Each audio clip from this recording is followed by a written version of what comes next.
What pre-legislative scrutiny does is, before a bill is presented by a minister to the House to go through those stages of consideration and amendment and agreement, a draft bill is presented. Now, ideally, this should happen about a year before a minister intends to present the actual bill to the House.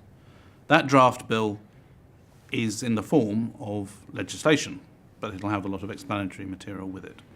And the House will examine that bill in the more open-ended way that can be done when we're not going through the formal legislative process. So a draft bill is published by a minister.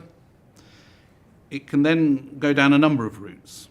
We've had, increasingly, it is referred by the two houses working together to a joint committee of the House of Commons and the House of Lords, where it is examined in some detail. And that's the select committee style examination.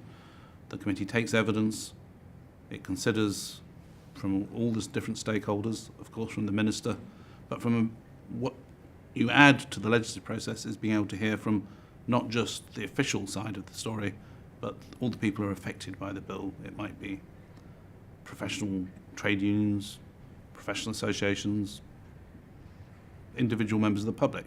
So what this does is give an opportunity for a more conversational style of scrutiny, and one, as I said before, where ministers can retreat from their positions more easily without losing face before we start that formal, very rule-bound process of passing a bill into law. If we look at how many bills are introduced into Parliament and how much detail there is in those bills, there probably isn't enough consultation beforehand. Obviously, any political party that brings in a bill when it's in government have had a lot of consultation with its own members. But really, if you look at the work that MPs have to do in detail on the bill, very few of them get the chance to look line by line by line. And often when bills come to the House of Lords, a great proportion of those have sort of 20%, 30% or even more that hasn't been looked at in detail then. So we need to do more on this. We do have published draft bills in Parliament, and we have some what's called pre-legislative scrutiny, but it's a bit random. It's not for every bill.